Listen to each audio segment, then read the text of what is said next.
Kali ini kita akan belajar biologi, bab sistem reproduksi pada manusia. Pada kesempatan kali ini, kita akan membahas yang pertama adalah tentang alat reproduksi pria.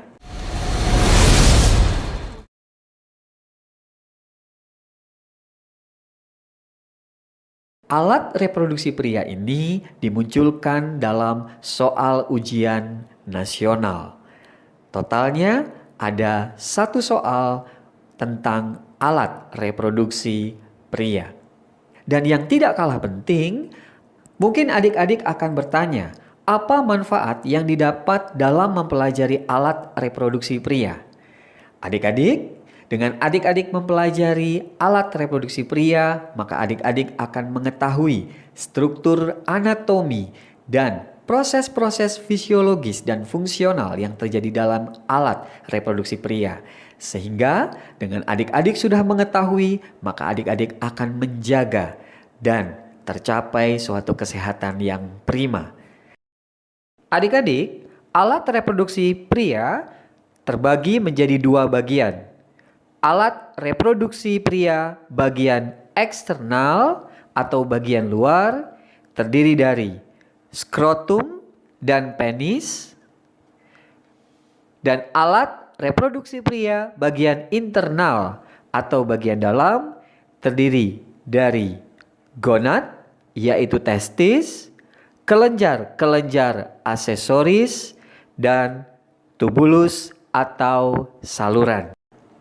Adik-adik, alat reproduksi pria bagian luar atau eksternal terdiri atas dua bagian. Yang pertama ada glans penis atau biasa disebut dengan penis, dan yang kedua ada skrotum. Penis ini merupakan jaringan erektil yang kaya akan korpus cavernosa, dan penis ini terlibat dalam proses kopulasi, yaitu proses penghantaran sel spermatozoa ke dalam tubuh wanita, di mana proses fertilisasi pada manusia berlangsung secara internal. Adik-adik, perlu adik-adik ketahui bahwa glans penis ini juga membungkus saluran uretra. Saluran uretra ini kan saluran muara terakhir dalam proses reproduksi. Skrotum. Skrotum merupakan kantung yang terdiri atas lipatan dinding tubuh, dan fungsi dari skrotum ini adalah untuk mempertahankan suhu testis agar suhu testis tetap di bawah suhu tubuh normal, berkisar sekitar 2 derajat Celcius di bawah suhu tubuh normal. Nah, adik-adik, dengan skrotum inilah maka suhu untuk peristiwa spermatogenesis tetap terjaga. Adik-adik, untuk alat reproduksi pria bagian dalam atau internal terdiri atas 3 kelompok. Yang pertama ada gonad atau testis, kemudian ada kelenjar aksesoris, dan kemudian ada saluran reproduksi atau tubulus.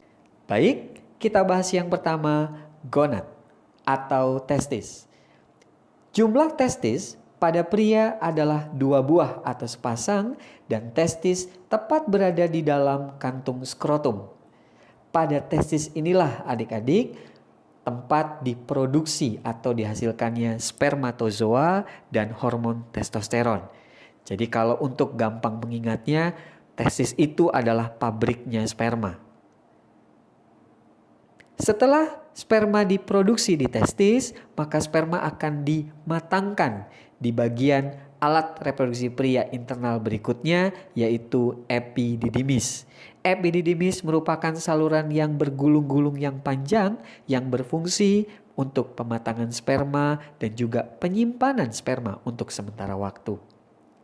Setelah sperma diproduksi dan dimatangkan, sperma akan keluar melalui saluran sperma atau yang dikenal dengan istilah vas deferens. Saluran sperma ini menghubungkan antara epididymis menuju ke kelenjar aksesoris. Nah, adik-adik mungkin pernah dengar, selain pada wanita juga terdapat kontrasepsi atau KB pada pria. Nah, salah satu kontrasepsi pada pria yang dikenal dengan istilah vasektomi itu adalah pengikatan atau pemotongan bagian vas deferens ini. Baik, Alat reproduksi pria internal yang berikutnya adalah kelenjar aksesoris. Adik-adik, kelenjar aksesoris ini terdiri atas 3 macam. Yang pertama ada vesicula seminalis, prostat, dan kelenjar bulbouretra. Nah, perlu adik-adik ketahui nih, kelenjar aksesoris ini fungsinya adalah untuk mensekresi cairan semen atau cairan sperma. Yang pertama, kelenjar aksesorisnya adalah vesicula seminalis. Vesicula seminalis ini nanti akan menghasilkan cairan semen yang jumlahnya hampir mencapai 60% dari total cairan semen yang diproduksi pada sistem reproduksi pria. Di mana vesicula seminalis ini akan menghasilkan cairan semen yang fisiknya kental, berwarna kekuningan, dan bersifat basah. Pada cairan semen ini kaya akan fruktosa, enzim penggumpal, senyawa asam askorbat, dan juga prostaglandin. Nah, adik-adik, untuk kelenjar aksesoris yang kedua itu adalah prostat. Prostat di sini adalah kelenjar aksesoris yang akan menghasilkan cairan semen yang lebih encer dibandingkan yang diproduksi oleh vesicula seminalis tadi. Pada prostat ini dihasilkan juga enzim-enzim anti gumpal dan juga senyawa sitrat yang berfungsi sebagai nutrisi untuk sperma.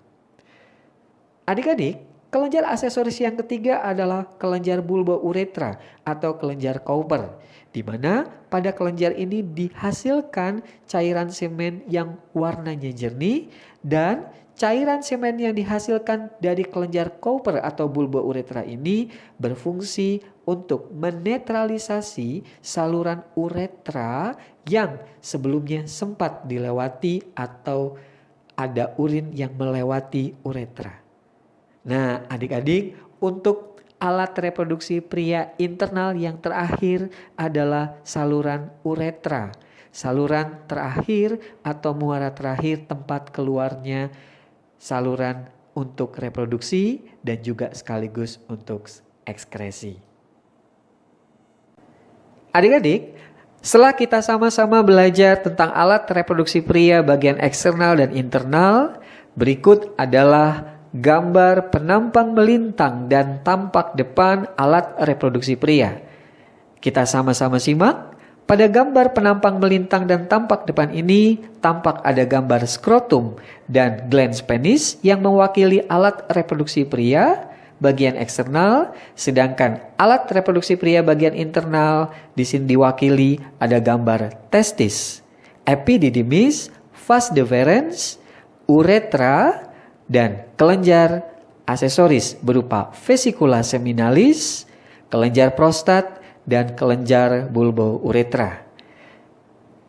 Adik-adik, seperti yang kita bahas dari awal bahwa alat reproduksi pria, materi ini juga dimunculkan dalam soal ujian nasional. Nah, berikut ada soal tentang alat reproduksi pria pada soal ujian nasional 2016. Soalnya berikut ini. Perhatikan gambar alat reproduksi pria pada gambar di bawah ini. Dan pertanyaannya, hubungan yang tepat antara organ dan fungsi organ X adalah. Dari soal ini, artinya adik-adik dituntut untuk mengetahui struktur organ beserta fungsinya. Nah, kalau kita sama-sama jawab nih, jawabannya apa? Iya, jawabannya adalah C. Karena organ yang ditunjuk gambar X adalah vas deferens dan yang berfungsi untuk atau sebagai saluran sperma dari testis menuju ke kantung sperma. Baik adik-adik, demikian pembelajaran sistem reproduksi pada manusia. Tepatnya adalah bagian alat reproduksi manusia. Semoga bermanfaat dan kita lanjutkan ke sistem reproduksi pada manusia untuk alat reproduksi wanita.